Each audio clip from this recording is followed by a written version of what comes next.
nakapahinga na ba kayo kagabi ng maayos? O napuyat na naman kayo? Anako, hindi po mabuti yung kulang sa tulog. Alam naman natin yan eh. Yes, totoo yan, Audrey. Alam nyo ba, nakabilang ang mga Pinoy sa mga laging sleep deprived sa buong Asia. Guilty. Ayon sa isang survey ng AIA Healthy Living Index, 46% ng mga Pilipino ang hindi nakakatulog ng maayos. Bakit nga ba? Oo nga eh. Kasi yung isip natin minsan malikot. Kaya stress. Hindi ka pahinga dahil gana pa ng gana yung isip mo. No? Sa pagkakataong pong ito, makakasama po natin si Dr. Rafael Cabochan Martirez, isang primary care physician at medical director ng Dogi Philippines. Doc Raf, magandang umaga po sa inyo. Magandang umaga po sa ating mga manonood. Ay, iba yung boses ni Sir, ano? Pwede tayong palitang announcer, ano? Well, Doc, maaari niyo po bang ipaliwanag kung ano yung sleep deprivation at ano po yung pinagkaiba po nito sa insomnia? Ang sleep deprivation ay kung saan yung tao, pwede naman siya at kaya niya matulog, pero hindi siya natutulog. No, maaaring may external na dahilan, maaaring may trabaho, may profesyon. Yung insomnia naman ay kahit gustuhin niya, hindi niya kaya makatulog. Okay. So, linawin na natin, Doc. So, yung sleep deprivation, is this intentional o Sleep subconsciously? deprivation, yes. It's usually partly intentional. No? Okay. In terms of physically, sa physiology, kumbaga, wala kang problema sa kalusugan mo, yung kakayahan mo matulog.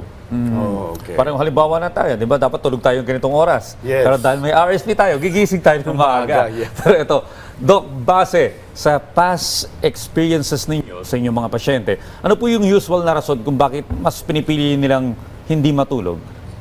Number one, nandyan ang trabaho. No? Okay. Trabaho, profesyon, negosyo. No? Nandyan din ang bisyo. Okay. Yan. And para naman sa mga estudyante, usually, nandyan naman ang mga video games. O kaka-cellphone, kapanood ng Korean novela. Ano yung mga sintomas ng mga taong sleep deprived? Meron tayong acute sleep deprivation. No? It's for a few days. No? Yung mabilisan, mga short-term effects. Nandyan yung mabagal ang reaction time mo, physically, lethargic ka, sluggish, at yung strength, yung muscle strength mo yung mas mababa, irritable, yung mood mo ay pabago-bago. No? Tapos, reaction time. Importante yan kasi madalas, diba, yung mga nagdadrive, reaction time nila, minsan na-aksidente. No? Kapag naman long-term effects ng sleep deprivation, nandyan ang metabolic effects, diabetes risk, cancer risk, risk sa puso, atake sa puso, stroke at iba pa. Okay. Well, halimbawang yung kakulangan mo sa tulog, nagiging habit na. Ilang taon na, kumbaga nakasanayan mo na ang tulog mo 4-5 oras 5 lang oras na, a day. oo. Ano yung long-term effect nito sa katawan ng tao? Nandyan ang physical effects. No? Physical effects, gaya nung sabi ko, tataas sa risk mo for everything. Kasi ang pagdating sa ating sleep, importante dyan yung quantity, yung quality, tsaka yung timing ng sleep. Pag sira ang tulog mo, affected yung tinatawag nating circadian rhythm. Pag affected ang circadian rhythm mo, yung panahon ng katawan mo na dapat ikaw ay nagpapahinga, nagre-recover, no? Nag-accumulate yung damage sa katawan. Dahil hindi nagkakaroon ng sapat na oras o panahon yung katawan para mag-recover doon sa panahon na ikaw ay gising at nagkakaroon ng pinsala yung katawan mo. Okay. Pero sabi nila, ang recommended hours ng tulog dapat at least 8 hours. Pero paano yung Doc, yung nabanggit nga ni Audrey, na halimbawa nasanay na yung katawan mo, 5 hours na yung tulog mo, meron ba kailangan medical intervention na doon? O meron, ano yung mga pwedeng gawin? Pwede ba yung putol-putol ang tulog? Kunyari 3 oras mamaya Babawi tulog ko, babawi babawi ka ko ng mamaya. ilang oras. Diyan papasok yung sleep quantity, sleep quality, and sleep timing. No? Okay. Tandaan, mas maigi nang natulog ka kaysa hindi. No? Okay. Kahit medyo masama yung timing ng tulog mo. No? At least nakatulog ka ng kaunti. Pero syempre, hindi yun yung optimal, hindi yun yung ideal. No? Kasi kahit anong subukan mong pagbawi, hindi mo completely mababawi yung tulog mo na nawala na sa'yo. Tsaka yung pinsala na nagawa sa katawan mo. Ayun na nga eh. Pero alam mo, may solusyon daw dyan eh. Kapag marami kang pera, masarap daw ang tulog eh. Pero pag may kakulangan, Oo, hindi ka ang hirap makatulog eh. matulog eh. Mahirap yun, Ang parang hirap. binapangungot ka.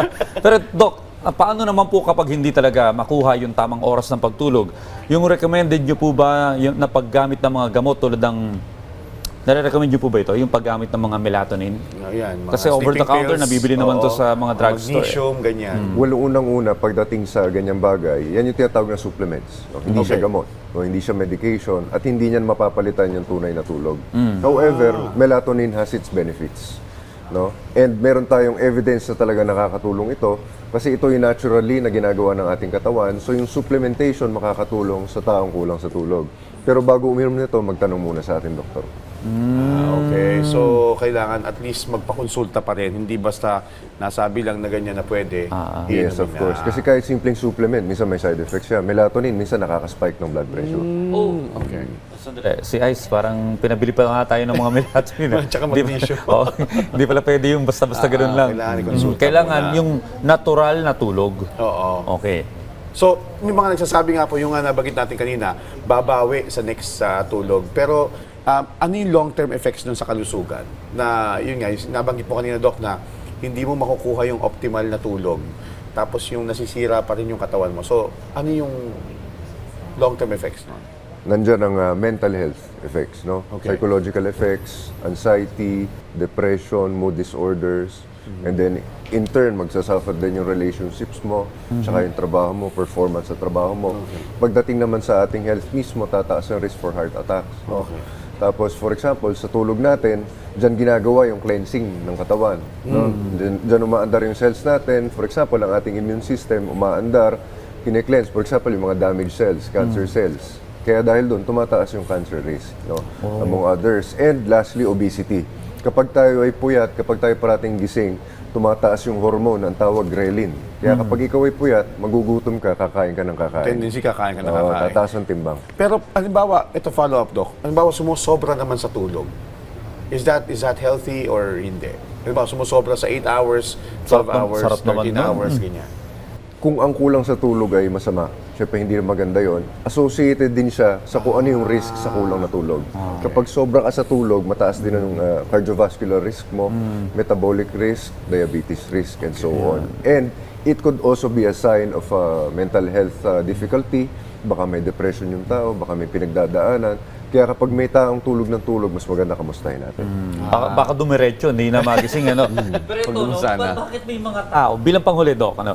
Ba't may mga taong galing matulog? Yung masandal lang. Oo, ba't ganon? Yun, Minsan, lahat, nag-effort na ako eh. Alam mo yun, nag-hot shower ka na, naka-aircon ka naman, busog ka na, nakahiga ka na lang, pitch black ang kwarto. Hindi ka pa rin makatulog, paikot-ikot ka lang sa kama. Bakit may mga difference ang mga tao pagdating sa pagtulog? Actually, isang sintomas yan ng sleep deprivation. Oo. Kasi meron tayong tinatawag na sleep latency. Yung tipong paghiga mo, ang normal dyan, dapat mga 10 minutes bago ka makatulog. So kung may makita ka na tipong paghiga niya tulog agad, sleep deprived yun. Yun. Alright, Dot, panghuli na lang.